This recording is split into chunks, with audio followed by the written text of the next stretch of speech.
Welcome students, you are welcome in the first class of chemistry. I am your teacher Jaswinder Singh and I will take you forward on your chemistry topics from today onwards. तो ये जो है chemistry as a topic बहुत ही interesting topic है। अगर हम देखें तो ह्यूमन बॉडी से लेके हमारी हर सोशल और इंडस्ट्रियल एक्टिविटीज़ में केमिस्ट्री इन्वॉल्व होती है। हम खुद भी एक बायोकेमिकल रिएक्शन है, इससे ज़्यादा कुछ नहीं है। हम जो खाते हैं, जो पहनते हैं, हमारे आसपास जितना सब कुछ है, हमारे कपड़े हैं, हमारे खाने का सामान है, हमारे जूते हैं, हमारे बैग्स हैं, हमारे लैपटॉप हैं, हमारे सेल फोन हैं, टीवी, फ्रिज, एसी, उन सबके अंदर ही केमिकल्स इन्वॉल्व हैं। इवन जैसे मैंने आपको पहले बोला है कि हम खुद भी एक बायोकेमिकल रिएक्शन है। हमारी बॉडी खुद एक बायोकेमिकल रिएक्शंस के सहारे जीती है। तो केमिस्ट्री एज ए होल कुछ नहीं है, हमारी अपनी ही कहानी है, हमारी अपनी ही दुनिया की कहानी है। और ये जो कहानी है, it is governed by various laws, governed by various principles, governed by various factors. तो वो जो प्रिंसिपल्स हैं, वो जो फैक्टर्स हैं, वो एक छोटे से अकेले एटम से लेके और बड़े बड़े ह्यूज स्ट्रक्चर और सब्सटेंसेस पर एप्लीकेबल है। जैसे जो आप मान लीजिए ना कि जो गोल्ड का एक एटम की प्रॉपर्टी है, वही गोल्ड के बिलियंस ऑफ एटम्स की प्रॉपर्टी है। तो एक स्मॉल ग्रुप ऑफ एटम्स या एक small sample of any substance जो है, वो आपको उसी सब्सटेंस की बहुत सारी कहानियाँ सुना सकता है। एक छोटा सा हिस्सा सब्सटेंस का, एक छोटा सा पार्ट सब्सटेंस के पूरे फिजिकल और केमिकल प्रॉपर्टीज़ को डिस्क्रिप्शन करने के लिए काफ़ी होता है। केमिस्ट्री का थोड़ा सा इंट्रोडक्शन आप क्लास 9th में और 10th में पढ़ चुके हो, और आई होप सो आप आगे लर्निंग कर रहे हो, इसको और सीखते जाएंगे। केमिस्ट्री आईआईटी मेंस, एडवांस और आपके नीट और दूसरे एंट्रेंस एग्ज़ाम में बहुत ही इम्पोर्टेंट रोल प्ले करती है। केमिस्ट्री जो है आपकी कॉन्फिडेंस को और आपके रैंक को दोनों को बूस्ट करने के लिए इम्पोर्टेंट है। केमिस्ट्री में सबसे इम्पोर्टेंट बात जो आपने रखनी है वो ये रखनी है कि केमिस्ट्री को आपने बिल्कुल जैसे आपने मैथ्स की तरह ट्रीट करना है उसको, कि बहुत सारे क्वेश्चंस करने हैं।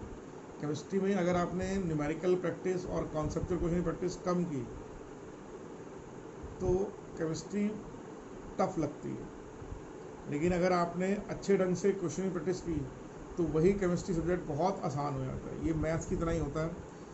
लोग बहुत समय लोगों के मन में ये मिसकॉन्सेप्ट है कि केमिस्ट्री में थ्योरेटिकल पोर्शन इन्वॉल्व है। थ्योरेटिकल पोर्शन केमिस्ट्री में मुश्किल से 15 to 20% इन्वॉल्व है। बाकी सब कुछ क्या है, न्यूमेरिकल है और वेरियस लॉज और वेरियस प्रिंसिपल की एप्लीकेशन पार्ट है। तो कॉन्सेप्चुअल वाइज केमिस्ट्री अगर आपकी स्ट्रॉन्ग हो जाए तो you will be definitely get selected. तो welcome to all of you. तो आप ध्यान से और मज़े से पढ़िए। पढ़ाई हमेशा मज़े में ही करनी चाहिए। कभी भी पढ़ाई जो है किसी भी टेंशन में या किसी भी प्रेशर में नहीं करनी चाहिए। पढ़ाई हमेशा हंसते गाते खेलते हुए करनी चाहिए। मैं बहुत फर्म बिलीव करता हूँ कि कोई किसी को कुछ भी नॉलेज नहीं देता। नॉलेज आपके अपने अंदर से बाहर आती है। तो आप जितना ज़्यादा अपने आप से बात करेंगे, जितना अपने आप से अपने माइंड में, अपने प्रैक्टिस में सब्जेक्ट को लेके आएंगे, उतना ज़्यादा ही सब्जेक्ट आपको नॉलेज की जर्नी में आगे लेता जाएगा। तो लेट्स मूव नाउ। आज हम स्टार्ट करेंगे विद सम बेसिक कॉन्सेप्ट्स। ठीक है। So welcome. सबसे पहले आपने जो चीज़ को देखना है वो है मैटर। जो मैटर है वो क्या है? मैटर है एनीथिंग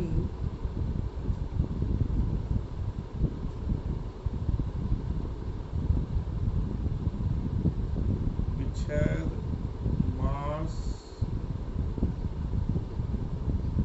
and occupies space।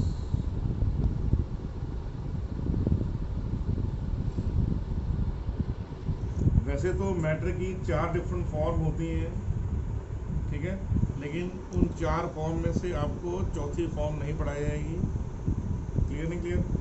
तो जो 3 फॉर्म आपने पढ़नी है वो है solid, liquid and gaseous form of the substance. Clear नहीं क्लियर?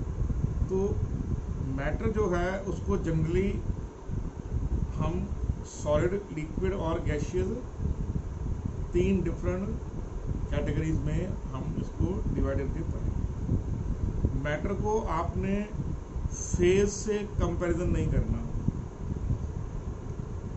ये आपने याद रखना। एक लिक्विड में भी 2 से ज़्यादा फेज हो सकते हैं, एक सॉलिड के अंदर भी 2 से ज़्यादा फेज हो सकते हैं। तो ये याद रखिए, मैटर की 3 फॉर्म को आपने फेजिस के साथ कंपैरिजन में नहीं करना। Are you okay with this equation? तो anything which has mass and occupies space is called solid, liquid और गैस। इन तीनों में से किसी एक में हो रहेगी। क्लियर नहीं क्लियर? जो 4th फॉर्म ऑफ सब्सटेंस है वो इन द इंटीरियर ऑफ आपको सन में मिलेगी, मतलब स्टार्स के इंटीरियर में मिलेगी, या आपके जो बल्ब हैं, हाई पावर्ड बल्ब हैं, जिसको आप हाई पावर जो बल्ब होते हैं उनके अंदर गैसियस फेज में आपको मिल सकती है। तो 3 फॉर्म जो आपको पढ़नी है वो है सॉलिड, लिक्विड और गैसियस फेज। तो सबसे पहले हम देखते हैं ये मैटर किसका कंपोज होता है। मैटर सबसे पहले जो पार्ट आएगा वो आएगा एटम। एटम क्या है? एटम है स्मॉलेस्ट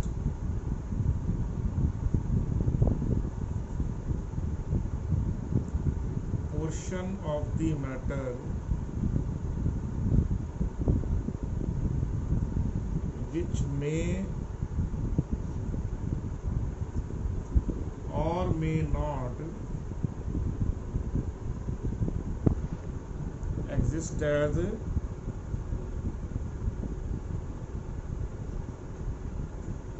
independent unit। जो एटम है वो स्मॉलेस्ट पोर्शन है मैटर का, जो हो सकता है और या नहीं भी हो सकता, मे और may not exist as an independent unit. तो आपको एज अ स्टूडेंट मालूम होना चाहिए, जैसे जिनको आप इनर्ट गैसेस या नोबल गैसेस बोलते हो, जैसे हीलियम है, नियॉन है, आर्गन है, क्रिप्टन है, जीनन है, ये जो गैसेस हैं ये गैसेस आपके इंडिपेंडेंट एटम में यूज करते हैं, या फिर क्या है, मेटल वेपर्स है।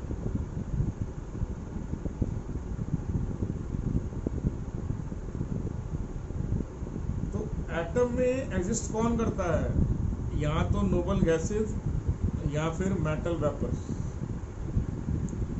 क्लियर नहीं क्लियर? आपने देखा होगा, आप अगर बाहर जाएंगे तो आपको सोडियम वेपर लैम्प मिल जाएंगे, सड़कों पे लगे होते हैं, ऑरेंज कलर के लैंप लगे होते हैं, ऑरेंज कलर जिसको स्ट्रीट लाइट बोलते हो आप लोग। तो उसमें या तो वो मरकरी के वेपर होते हैं या हैलोजन, मतलब क्लोरीन, ब्रोमीन और फ्लोरीन के वेपर्स होते हैं, लेकिन वो तो आपके मॉलिक्यूलर फॉर्म में रहते हैं। और या फिर क्या होते हैं, सोडियम या मरकरी के वेपर्स। तो एटम क्या है? एटम स्मॉलेस्ट पोर्शन है मैटर का जो कर सकता है और नहीं भी कर सकता। कैसे? As an independent unit. कुछ ही केसेस हैं जिसमें वो इंडिपेंडेंट एग्जिस्ट करते हैं, जैसे या तो नोबल गैसेज हैं जिनको आप इनर्ट गैसेज बोलते हो, हीलियम, नियॉन, आर्गन, क्रिप्टॉन, जिनन, या फिर मेटल वेपर्स हैं। तो इनके पास पावर होती है कि वो as an independent atom exist कर सके इस दुनिया में, जिस दुनिया में हम रहते हैं या जिसको आप यूनिवर्स बोल रहे हो। क्लियर है? क्लियर? फिर नेक्स्ट आप पढ़ेंगे वो है मॉलिक्यूल्स। तो मॉलिक्यूल्स क्या होते हैं? मॉलिक्यूल्स होता है smallest portion of the matter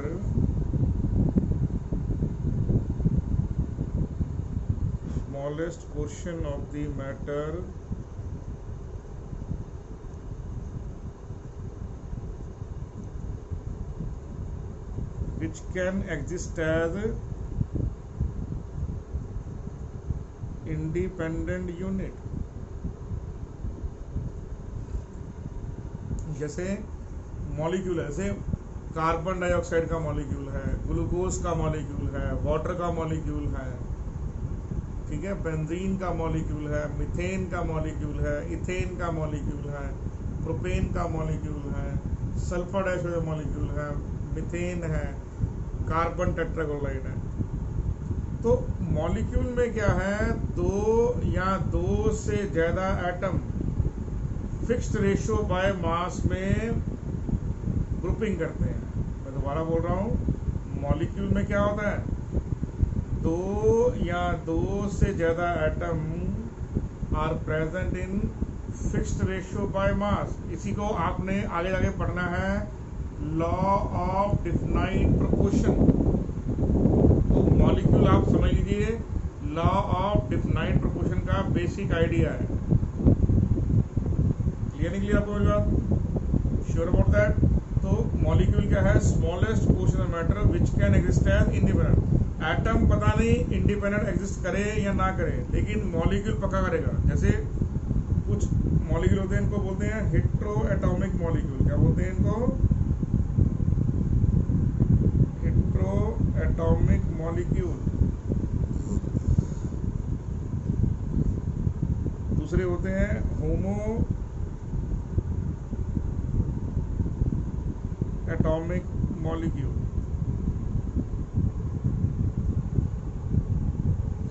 तो हेट्रो होता है दो डिफरेंट तरह के एटम से बने हुए मॉलिक्यूल, और होमो क्या होता है, एक ही तरह के एटम से बने हुए मॉलिक्यूल।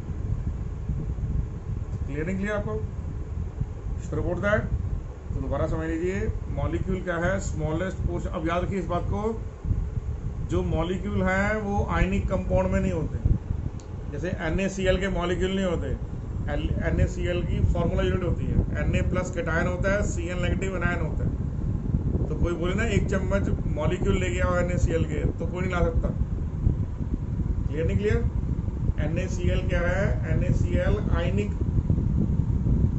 कंपाउंड। तो मॉलिक्यूल जो है वो कोवलेंट कंपाउंड के अंदर होते हैं। Are you okay with that और नॉट? तो ये बात आपको ध्यान से समझनी है। Sure about that? अभी हम इसको इलैबोरेट करके दिखाते हैं आपको, प्लीज नोट डाउन कर लीजिए इसको। होमो एटॉमिक मॉलिक्यूल, जैसे मान लीजिए हमारे पास ऑक्सीजन है O2। ऑक्सीजन एटॉमिक फॉर्म में एग्जिस्ट नहीं करती। ऑक्सीजन किसमें एग्जिस्ट करती है, मॉलिक्यूलर फॉर्म। दुनिया में ऑक्सीजन एटॉमिक फॉर्म में नहीं, किसमें, O2 की फॉर्म में करती है। वैसे क्या होता है, N2, ये N2 का मॉलिक्यूल है, नाइट्रोजन का molecule. It is composed of 2 atoms of nitrogen, it is composed of 2 atoms of oxygen. फिर देखिए और क्या है, और देखिए यहाँ पे जैसे फास्फोरस है P4, एक मॉलिक्यूल है फास्फोरस का, उसमें 4 एटम्स होते हैं। तो ये डायएटॉमिक मॉलिक्यूल है, ये डायएटॉमिक मॉलिक्यूल है, ये टेट्राएटॉमिक मॉलिक्यूल है। ऐसे क्या है, सल्फर। जो सल्फर है वो किसमें होता है, सल्फर के अंदर एक यूनिट के अंदर क्या होता है, एक in 1 molecule of sulphur there are 8 atoms. ऐसे ही आपने पढ़ा होगा जैसे C60 होता है, बक क्रिस्टल फ्लोरेंस। क्या होता है C60? लास्ट ईयर आपने एलोट्रॉप ऑफ कार्बन में पढ़ा था, 10th क्लास याद कीजिए अपनी। बकमिस्टर फ्लोरेंस, यस और नो? तो जो फ्लोरेंस होते हैं कार्बन के मॉलिक्यूल वो C60 से C400 तक रेस कर सकते हैं। क्लियर? ऐसे क्या होगा, जैसे ओजोन है, देखिए ट्राई एटॉमिक है यहाँ पे, तो ओजोन और ऑक्सीजन आपस में क्या है, ये एलोट्रॉप है, क्या ये एलोट्रॉप है, लेकिन चेक कीजिए मॉलिक्यूलर फॉर्म डिफरेंट है। ऑक्सीजन जो है वो डाई एटॉमिक मॉलिक्यूल है और जो ओजोन है वो ट्राई एटॉमिक मॉलिक्यूल है। तो इन सब के अंदर एक खास बात क्या है, ये सब क्या है, जैसे क्लोरीन है Cl2, क्लोरीन है F2, अब ओके विद दैट? तो ये आपको पता होना चाहिए। तो these are called as what, homo atomic molecule, molecules make up of same type of atoms, एक ही जैसे एटम से बने हुए मॉलिक्यूल, क्या बोलेंगे उनको, होमो एटॉमिक मॉलिक्यूल्स। ठीक है बेटे, नेक्स्ट देखिए,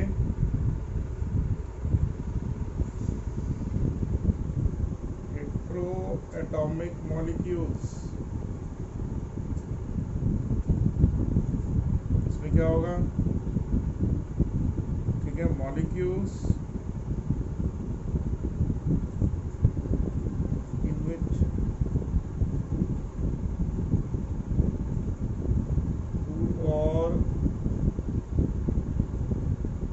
मोर देन टू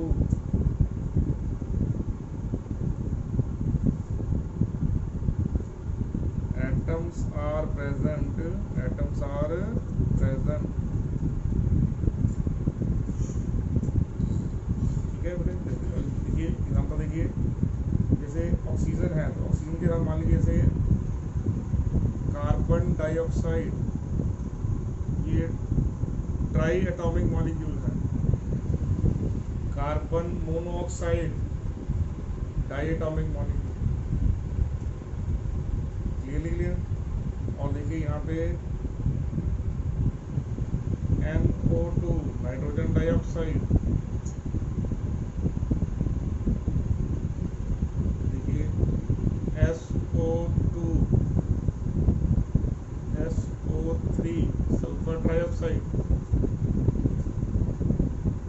देखिए इसमें क्या है, दो डिफरेंट, एक सल्फर है ऑक्सीजन है, एक सल्फर है एक ऑक्सीजन है, एक नाइट्रोजन है एक ऑक्सीजन है, कुछ भी होता है।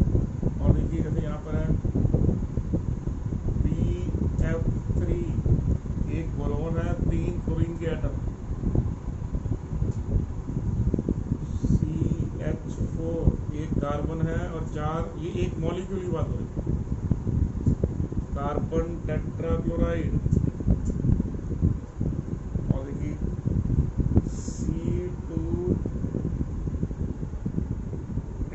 C2H5OH, CH3OH, ये आपने पढ़ा हुआ है लास्ट ईयर, ये है मिथनॉल, ये है इथेनॉल, याद आया आप लोगों को? तो ये मिथनॉल और इथेनॉल है, क्या है ये, हेट्रो एटॉमिक मॉलिक्यूल्स, क्या है ये, हेट्रो एटॉमिक मॉलिक्यूल्स। और देखिए एसिटिक एसिड, जिसका आपने नाम पढ़ा होगा under the category of ethanoic acid, क्या नाम पढ़ा है, इथेनोइक एसिड, C6H12O6, क्या कंपाउंड, ग्लूकोज, क्या कंपाउंड का नाम है, ग्लूकोज। ये मॉलिक्यूल C12H22O11, क्या है ये सुक्रोज है, खाने वाली जो चीनी खाते हैं आप, ये सुक्रोज है, ये ग्लूकोज है। सुक्रोज है वो बच्चों में ग्लूकोज और फ्रक्टोज का मिक्सचर होता है। तो ये सब क्या है, ये है हेट्रो एटॉमिक मॉलिक्यूल्स। और आपने पढ़े हुए क्लास में अमोनिया, ठीक है ना, क्या है ये भी hetero atomic molecule. Benzene C6H6। तो ये कुछ एग्जांपल दिए मैंने जिसमें क्या है, हेट्रो एटॉमिक मॉलिक्यूल है आपके पास, एक या दो या दो से ज़्यादा डिफरेंट एटम से बने हुए मॉलिक्यूल्स को क्या बोलते हैं हम? Hetero atomic molecules. Are you okay with that? Sure, very good. जानना है फिर रिगार्डिंग द केटायन। केटायन क्या है? If one removes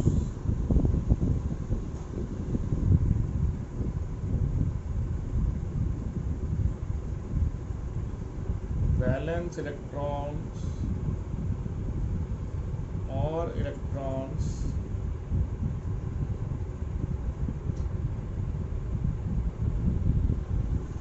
from an atom,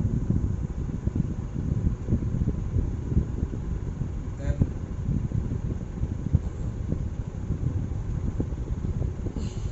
we get cation। जैसे कि आपने लास्ट ईयर कैसे पढ़ा था इसको कि आपने एक एटम से इलेक्ट्रॉन निकाल लिया तो उसने ऑक्टेट कंप्लीट कर ली। मैं आपको बता रहा हूँ एग्जाम्पल देके। आपने क्या पढ़ा था? सोडियम है, आपने KLM शेल पढ़ी थी, KLM। इधर 281। तो बोलते हो कि सोडियम ने क्या किया? सोडियम ने अपनी वैलेंस M शेल से इलेक्ट्रॉन लॉस कर दिया और क्या बन गया? अपनी नीरेस्ट नोबल गैस के सामने आ गया जो है नियॉन। तो ये क्या बन गया? ये सोडियम का एटम है, ये सोडियम केटायन है। कैसे बना? ये जो वैलेंस इलेक्ट्रॉन है रिमूव कर दिया गया। क्या कर दिया गया? रिमूव कर दिया गया। किसको मिला? किसी नॉन मेटल को मिला। जनरली जो केटायन होते हैं, जनरली, हमेशा हर केस में, लेकिन generally cations are found by metals. Sure. और देखिए जैसे आपने पढ़ा था फिर मैग्नीशियम है, मैग्नीशियम है 282। याद है आपको? इसने 2 इलेक्ट्रॉन लॉस करने हैं तो पहले देखिए, अगर पहला इलेक्ट्रॉन लॉस होगा तो ये Mg+ आयन बनेगा। 281 एक इलेक्ट्रॉन लॉस हो गया, फिर Mg2+ बनेगा और दूसरा इलेक्ट्रॉन भी लॉस होगा। क्या हो जाएगा? ये 28। जो मैग्नीशियम एटम है वो Mg+ आयन में नहीं, Mg2+ आयन में करता है। ये आपने क्लास 10 में पढ़ा था। ऐसा कहाँ पढ़ा था? आपने बोला था कि नीरेस्ट कीजिए ऑक्टेट कंप्लीट करने। जो आउटर मोस्ट शेल है,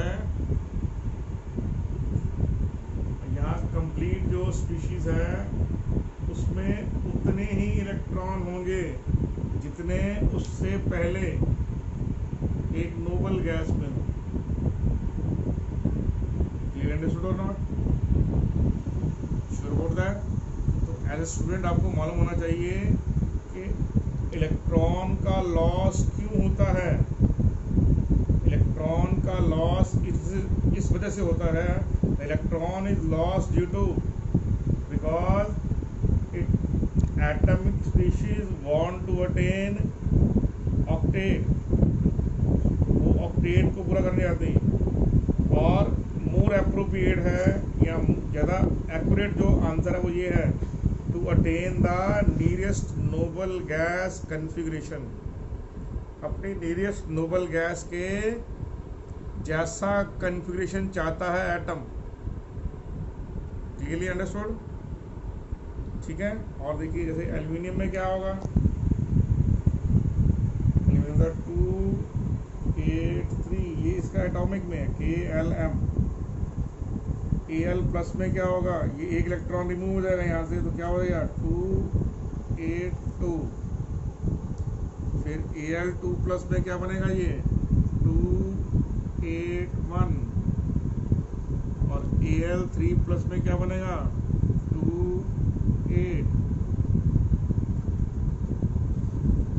अब आप चेक कर लीजिए, एल्यूमिनियम हमेशा +3 फॉर्म में होता है, मैग्नीशियम हमेशा +2 फॉर्म में होता है, सोडियम हमेशा +1 फॉर्म में, तो कैटायन का मतलब क्या हुआ?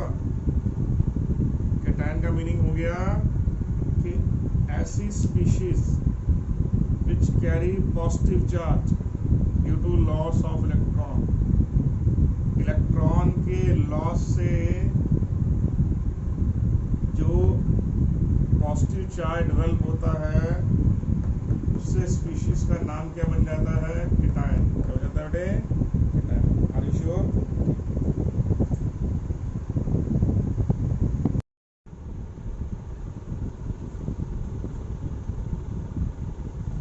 देखिए अनायन का फॉर्म होता है जब एक न्यूट्रल एटम एक्सेप्ट करता है एक या एक से ज़्यादा electrons. An ion is formed when a neutral atom accepts electron or electrons to give the nearest noble gas। जैसे क्लोरीन का एटम है ये, इसमें क्या होगा? ये है 287, ये इसका कन्वर्जन है। तो ये 1 इलेक्ट्रॉन एक्सेप्ट करेगा तो ये 7 क्या बन जाएगा? 7 when accept इलेक्ट्रॉन, जो आउटर मोस्ट शेल है वो एक इलेक्ट्रॉन एक्सेप्ट करेगी और क्या बन जाएगा? ये क्लोराइड आयन। श्योर? ऐसे कि ऑक्सीजन होता है O, ये 2 and 6, पहले बनता है O नेगेटिव, उसमें क्या होता है 2 and 7, क्योंकि 6 से 7 बन गया, एक इलेक्ट्रॉन का 2। फिर जब दूसरा इलेक्ट्रॉन एंटर करेगा तो क्या हो जाएगा? ये 2A। आप चेक कर लीजिए, न्यूट्रल एटम के अंदर जितने इलेक्ट्रॉन ऐड हुए हैं उतना ही नेगेटिव चार्ज उस पर आ जाएगा स्पीशीज पर। अगर एक इलेक्ट्रॉन एंटर हुआ है तो -1 चार्ज, और अगर 2 इलेक्ट्रॉन एंटर हुए हैं तो -2 चार्ज। ऐसे देखिए, एक इलेक्ट्रॉन एंटर हुआ -1 चार्ज, 2 इलेक्ट्रॉन एंटर हुए, इसको बोलते हैं ऑक्साइड अनायन। क्या बोलते हैं? Oxide anion. ये क्या है? Chloride anion. Are you okay with that? ऐसे देखिए क्या होगा? नाइट्रोजन 2 5, जो है N-1 N-2 N-3। N-3 को बोलते हैं नाइट्राइड आयन। क्या बोलते हैं? Nitride ion. तो पहले एक इलेक्ट्रॉन एंटर किया 2 6 हो गया, फिर दूसरा इलेक्ट्रॉन एंटर किया 2 7 हो गया, फिर नेक्स्ट इलेक्ट्रॉन एंटर किया 2 8 हो गया। तो electron keep on entering till the noble gas configuration is not able to achieve। तो आपने याद रखना है नोबल गैस कौन कौन सी आपने याद रखनी है। तो याद रखिए इस पॉइंट को आप लोग। हीलियम के अंदर होते हैं 2 इलेक्ट्रॉन। हीलियम के बाद होता है आपके पास नियॉन, नियॉन में होते हैं 10 इलेक्ट्रॉन। उसके बाद ऑर्गन, ऑर्गन में कितना होता है? ऑर्गन में होते हैं आपके पास 18 इलेक्ट्रॉन। क्रिप्टॉन है उसमें कितने होते हैं? उसमें 36। फिर जीनॉन, उसमें होते हैं 54। फिर है रेंडॉन, उसमें कितना होता है? 32 ऐड कीजिए। देखिए हीलियम में होते हैं 2 इलेक्ट्रॉन, नियॉन में 10 इलेक्ट्रॉन, आर्गन में 18, क्रिप्टॉन में 36, जिनन में 54, रेंडन में 86। रेंडन जो है ये रेडियो एक्टिव गैस है, Rn। ठीक है बेटे? तो ये है अनऑक्टियम। ये आपको सिखाया जाएगा जब हम जाएंगे पीरियोडिक प्रॉपर्टी में। बेफिक्र रहिए आप। U0 जो है वो है, इसको अभी आप याद मत कीजिए, रैंडम में याद कीजिए सर। तो कोई भी इलेक्ट्रॉन का लॉस होगा या गेन होगा, तो लॉस या गेन क्यों होगा कि हर एक एटम ये बनना जाता है अपने बिल्कुल नियरेस्ट नोबल गैस में। जैसे क्लोरीन है, ये क्या है 287, कितना ये हमारे पास 17 है, चेक कर लीजिए। तो 17 के आसपास क्या है? 18। देखिए ऑर्गन, तो क्लोरीन Cl नेगेटिव बनती है। ऐसे ही ऑक्सीजन क्या है 288 है यहाँ पे, तो इसके आसपास ही कौन सी गैस है? नियॉन। तो जो ऑक्सीजन है वो 2 8 2 इलेक्ट्रॉन एक्सेप्ट कर रही है, चेक कर लीजिए। तो कोई भी इलेक्ट्रॉन लॉस या गेन क्यों करते हैं? ताकि हम नियरेस्ट गैस, स्पीशीज क्या जाती है वो, नियरेस्ट नोबल गैस बन जाए। क्या बन जाए? नियरेस्ट नोबल गैस बन जाए। अब ठीक है, आप चेक कर लीजिए, पीछे आपने अभी सोडियम लिखा था ना, सोडियम के बारे में देखिए। तो सोडियम क्या था? 281। सोडियम कैटायन क्या था? 28। तो अगर एक इलेक्ट्रॉन लॉस हो जाए तो क्या बन जाएगा? वो नियॉन बन जाएगा। तो मेटल के लिए होता है इजी इलेक्ट्रॉन लॉस करना, और नॉन मेटल के लिए इजी होता है इलेक्ट्रॉन एक्सेप्ट करना। इसलिए मेटल बनाते हैं कैटायंस, और जो नॉन मेटल्स हैं वो बनाते हैं अनायंस। लेकिन मैं फिर दोबारा बोलूँगा, ये फुल एंड फाइनल नहीं है। आपको मैं केमिकल बॉन्डिंग में जाके इसका डेप्थ में पढ़ाऊँगा और चीज़ें, लेकिन अभी आप, क्योंकि हम बेसिक कॉन्सेप्ट पढ़ रहे हैं, तो अभी इतना ही बहुत है आपके लिए कि आपको सिर्फ ये जानना जरूरी है कि इलेक्ट्रॉन लॉस होने से कैटायन बनेंगे और इलेक्ट्रॉन गेन होने पर अनायन बनेंगे। चाहे इलेक्ट्रॉन गेन हो या चाहे इलेक्ट्रॉन लॉस हो, दोनों प्रोसेस का एक ही क्राइटेरिया है। क्या? कि जो भी सब्सटेंस या जो भी एटम इलेक्ट्रॉन लॉस कर रहा है वो नियरेस्ट नोबल गैस बनना चाहता है, और कोई भी इलेक्ट्रॉन गेन कर रहा है तो वो भी नियरेस्ट नोबल गैस बनना चाहता है। तो चाहे इलेक्ट्रॉन लॉस हो और वो कैटायन बने, और चाहे इलेक्ट्रॉन गेन हो और वो अनायन बने, दोनों केसेस में Nobel gas configuration, noble gas का इलेक्ट्रॉन नंबरिंग लेके आना, वो उस स्पीशीज का मेन मोटिव बन जाता है। Are you clear about that? चलिए,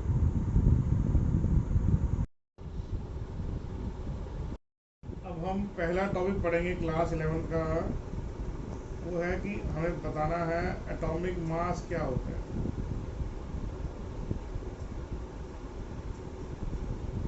ये पहला टॉपिक है हमारा, व्हाट इज एटॉमिक मास। अब देखिए, आपने जाना हुआ है पहले अपनी क्लासेस में कि किसी एलिमेंट के ऊपर जो लिखा होता है वो होता है टॉप पे मास नंबर, और नीचे बॉटम में क्या लिखा होता है? Atomic number. जैसे यहाँ पे एग्जांपल है, देखिए ये कैल्शियम लिखा हुआ आपके साथ, ये लिखा हुआ 40 20। इसका क्या हुआ? 40 इसका मास नंबर है, 20 इसका एटॉमिक नंबर है। ऑक्सीजन 16 8, मतलब क्या हुआ? 16 मास नंबर है, 8 एटॉमिक नंबर है। फ्लोरीन 19 9, मतलब क्या है? 19 मास नंबर है, 9 एटॉमिक नंबर है। हाइड्रोजन 1 1, एटॉमिक नंबर और एटॉमिक मास दोनों 1 1 है। यहाँ ये ऊपर में क्या लिखा है? एटॉमिक मास नंबर, नीचे क्या है? Atomic number. ये है मास नंबर, ये है एटॉमिक नंबर। फास्फोरस है ये 31 15, 31 क्या है? मास नंबर, 15 क्या है? Atomic mass. आयरन 56 26, तो 56 क्या है? मास नंबर, 26 क्या है? Atomic number. तो मास नंबर क्या होता है? Mass number is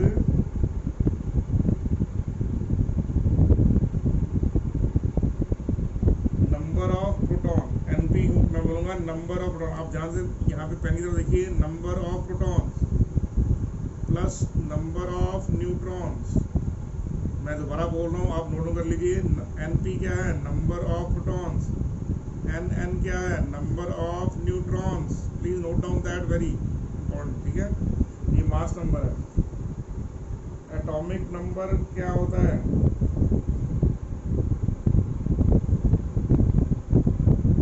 atomic number होता है number of protons in the nucleus.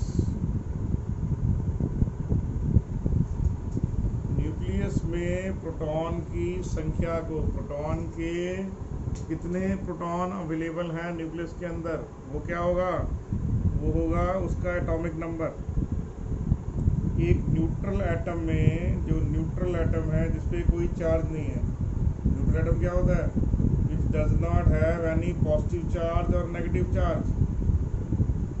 Neutral atom में क्या होगा, number of proton equal to number of जो प्रोटॉन है वो नंबर ऑफ इलेक्ट्रॉन्स के इक्वल होते हैं। ठीक है, क्लियर निकली आपको मेरी बात। आगे शो जैसे मैं सोडियम लूँगा, सोडियम है 23, केटायन में क्या होता है कि याद रखिए न्यूट्रल एटम के अंदर नंबर ऑफ प्रोटॉन और नंबर ऑफ इलेक्ट्रॉन इक्वल होते हैं। फिर व्हाट दैट, केटायन में क्या होगा, केटायन के अंदर number of protons are more than number of electrons. और अनायन में क्या होता है, अनायन में number of protons are less than number of electrons. ये पॉइंट आपने याद रखना है। मास नंबर क्या है, number of proton plus number of neutrons. Atomic number क्या है, number of proton in the nucleus. तो ये इक्वल हो गया। न्यूट्रल एटम में क्या होता है, नंबर ऑफ प्रोटॉन्स और नंबर ऑफ इलेक्ट्रॉन्स इक्वल होते हैं, दोनों सेम होते हैं। केटायन में क्या होता है, number of protons are more in number than number of electrons. Anion में क्या होता है, number of protons is less than number of electrons. इसको ध्यान से जल्दी से नोट कीजिए प्लीज।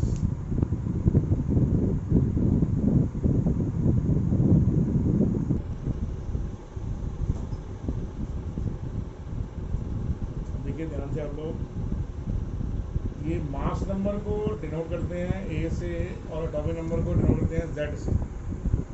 तो मास नंबर की वैल्यू क्या होती है, हमने पढ़ा हुआ है, number of protons plus number of neutrons. ये एनपी हो गया और ये एनएन हो गया। जो नंबर ऑफ प्रोटॉन्स हैं उसको सिंबल लगाइए जेड, मास नंबर का सिंबल लगाइए ए। तो नंबर ऑफ न्यूट्रॉन्स की वैल्यू क्या हो जाएगी, number of neutrons equal to mass number minus atomic number. ठीक है, अब आप यहाँ पे देखिए, जैसे यहाँ पर एग्जांपल है सोडियम का। सोडियम में मास नंबर क्या है, आंसर है 23। एटॉमिक नंबर क्या है, आंसर है 11। तो नंबर ऑफ न्यूट्रॉन्स क्या होंगे, नंबर ऑफ न्यूट्रॉन्स होंगे 23 minus 11, that is 12।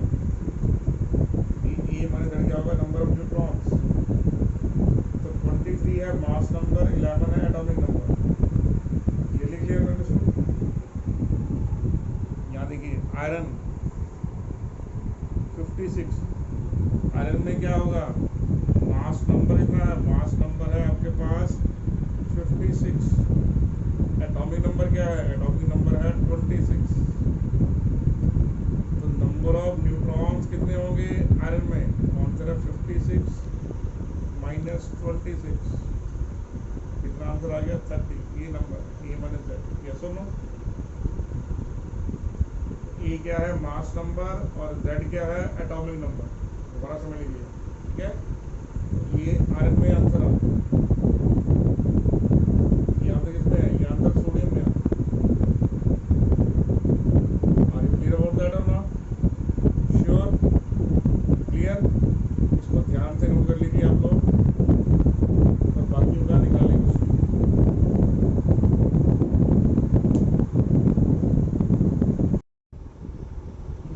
Have observed that in neutral atom number of proton is called atomic number and that is equal to number of electron. Neutral atom में क्या होगा, number of proton he mass atomic number है और जो atomic number है वही number of electrons है। लेकिन केटायन में क्या होगा, नंबर ऑफ प्रोटॉन तो एटॉमिक नंबर की इक्वल है, लेकिन इनकी जो वैल्यू है वो नंबर ऑफ इलेक्ट्रॉन से ज़्यादा हो जाएगी। ये कैसे, यहाँ पे देखिए Np और Z की वैल्यू कितनी है, 11। तो नंबर ऑफ इलेक्ट्रॉन भी यहाँ पर 11 है, तो इक्वल हो गया। देखिए जब आप सोडियम का केटायन लिखेंगे तो उसमें है इसमें है 281, ये सोडियम के टाइम में क्या होगा 2 and 8, ओनली 10 इलेक्ट्रॉन्स। तो इलेक्ट्रॉन निकला शेल से, शेल के अंदर से प्रोटॉन कुछ नहीं हुआ, न्यूक्लियस के अंदर से ना प्रोटॉन कम हुआ ना न्यूट्रॉन कम हुआ, लेकिन आउटर मोस्ट शेल से एक इलेक्ट्रॉन गायब हो गया। Are you sure? तो न्यूक्लियस में चेंज नहीं आया, ना प्रोटॉन की संख्या में चेंज आया ना न्यूट्रॉन की संख्या में चेंज आया। क्यों? न्यूट्रॉन क्या होता है, number of neutron is equal to A minus Z. दोनों केस में वैल्यू क्या होगी, ए माइनस जेड की सेम होगी, 23 माइनस 11 जेड एन पी, क्या आंसर आ गया 12। यहाँ भी क्या होगा, ए माइनस जेड, कितना आंसर आएगा 23 माइनस 11। तो नंबर ऑफ प्रोटॉन दोनों न्यूट्रॉन दोनों केस में सेम है, लेकिन नंबर ऑफ इलेक्ट्रॉन सेम नहीं है। यहाँ 10 इलेक्ट्रॉन है, यहाँ 11 इलेक्ट्रॉन है। तो आप चेक कर लीजिए सी, यस और no, clearly understood, are you sure? सबको मालूम है कि एटम के सेंटर में क्या होता है, न्यूक्लियस, और न्यूक्लियस के आसपास क्या होती हैं, शेल्स। एटम का जो सेंट्रल है वो है न्यूक्लियस, क्या है, न्यूक्लियस। और न्यूक्लियस में क्या होता है, न्यूक्लियस में होता है प्रोटॉन्स प्लस न्यूट्रॉन्स,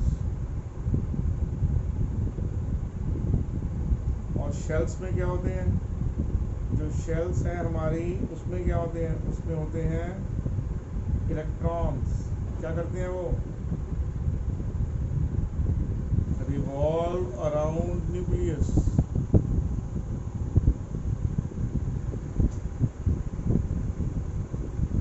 न्यूक्लियस के आसपास वो रिवॉल्व करते हैं, क्या करते हैं, वो रिवॉल्व करते हैं।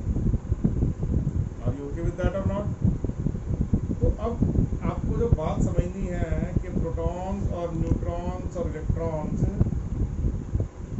इनकी डिस्कवरीज आपने पढ़ी हुई है, और अगर नहीं भी तो इसका रिपीटिशन है। आपको एक चैप्टर आएगा एटॉमिक स्ट्रक्चर, उसमें जो पहले 2 पेजेस हैं वो इनकी डिस्कवरी को ही डिवोटेड है। तो आप इतना समझ लीजिए, जो प्रोटॉन्स हैं और जो इलेक्ट्रॉन्स हैं और जो न्यूट्रॉन्स हैं, इनकी डिस्कवरी के बारे में आपको अलग से एक टॉपिक पढ़ाया जाएगा। अभी आपको ये समझना है यहाँ पर ध्यान से, जो इलेक्ट्रॉन्स हैं और जो प्रोटॉन्स हैं और जो न्यूट्रॉन्स हैं, इनके मास के बारे में आपको जानकारी होनी चाहिए। तो इसको कैसे डिटरमाइन किया गया था, तो एक इंस्ट्रूमेंट है, इंस्ट्रूमेंट का मास होता है, नाम होता है मास स्पेक्ट्रोमीटर। क्या होता है, मास स्पेक्ट्रोमीटर। फिजिक्स में आपको क्लास 12 में एक टॉपिक है मास स्पेक्ट्रोमीटर का, और उसमें आपको सिखाया जाएगा कैसे ये इंस्ट्रूमेंट काम करता है। तो जो मास स्पेक्ट्रोमीटर है वो आपको देता है चार्ज बाय मास का रेशियो, चार्ज बाय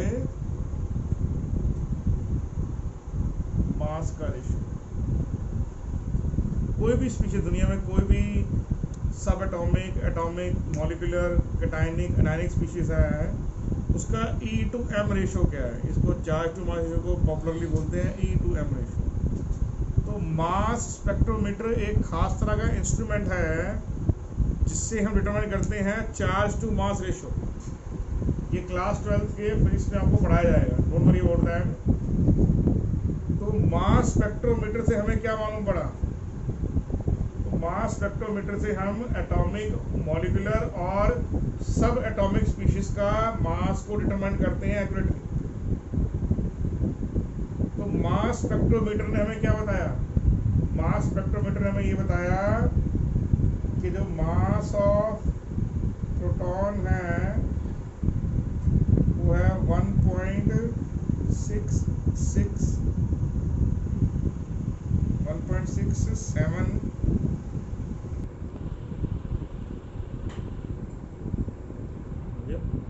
हाँ, तो जैसा मैंने आपको बोला अभी कि एक इंस्ट्रूमेंट है, इसका नाम है मास स्पेक्ट्रोमीटर। वो आपको डिटरमाइन करवाता है चार्ज टू मास रेशो।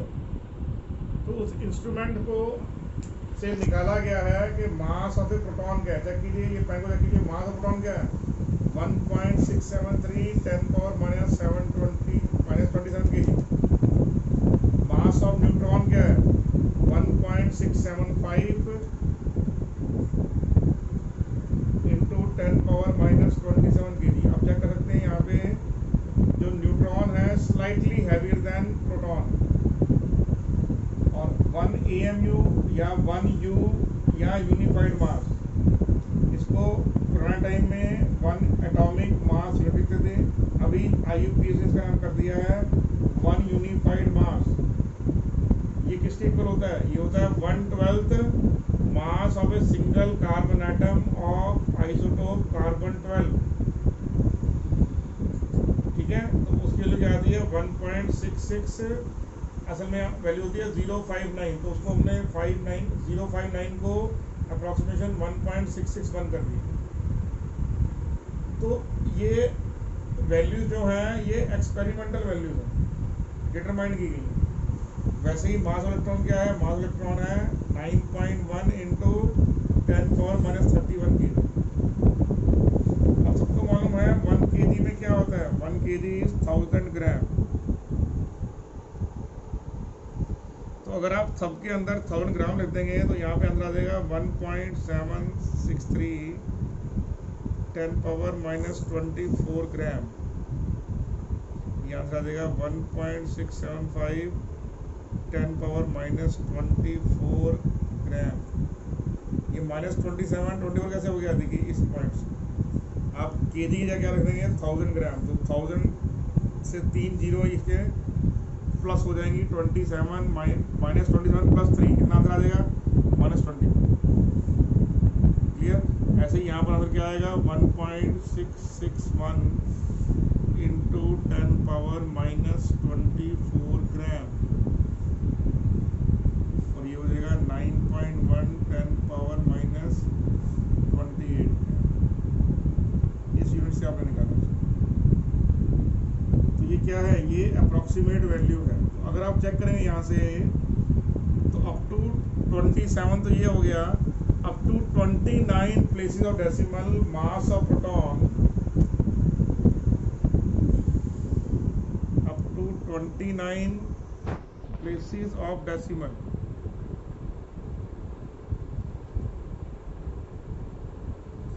ये डेसिमल के बाद 29 प्लेसेस आगे पीछे रह जाइए, डेसिमल के बाद 29 प्लेसेस वापस रह जाइए, तो वहां तक क्या है? Mass of proton equal to mass of neutron is equal to 1 AMU, same ही है।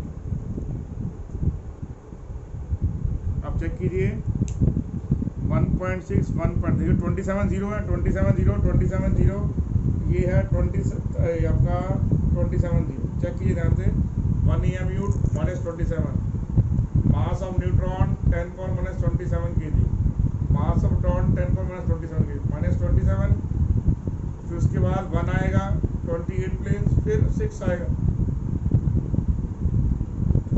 Up to 29 place of decimal. इनकी वैल्यू सेम है, इसलिए फॉर प्रैक्टिकल पर्पस क्या करते हैं हम, जो मास ऑफ प्रोटॉन है उसी को हम मास ऑफ न्यूट्रॉन ले लेते हैं, उसी को हम मास ऑफ 1 AMU ले लेते हैं। तो ये अप्रॉक्सीमेटली आप क्लास 11th क्लास के लिए, क्लास 12th के लिए, IIT मेंस और एडवांस के लिए आप याद रखिए, जो मास ऑफ प्रोटॉन है वो equal to mass of neutron लिखेंगे आप, और जो मास ऑफ प्रोटॉन है इक्वल टू 1 AMU लिखेंगे। तो तीनों की वैल्यू क्या है? नियरली सेम ही है। नियरली क्या है यहाँ पे? सेम ही। Are you sure about that? Clearly understood? Sure? आप इस पॉइंट को ध्यान से याद रखिए, और अगर आप दोनों के मास को डिवाइड करेंगे तो क्या बदलाएगा आपको, जो प्रोटॉन है nearly 1837 times more heavier than one electron, जो मास ऑफ इलेक्ट्रॉन है वो 1/837 times mass of proton, means जो इलेक्ट्रॉन का मास है वो नेग्लिजिबल है in comparison to mass of proton और न्यूट्रॉन। जो इलेक्ट्रॉन का मास है किसके इक्वल है, आप चेक कीजिए। अगर मैं इनको डिवाइड कर दूंगा प्रोटॉन के मास को और इलेक्ट्रॉन के मास को, तो इसका जो आंसर आएगा वो क्या आएगा कि मास ऑफ प्रोटॉन को अगर आप 1837 टाइम से डिवाइड कर देंगे then it will become equal to mass of electron.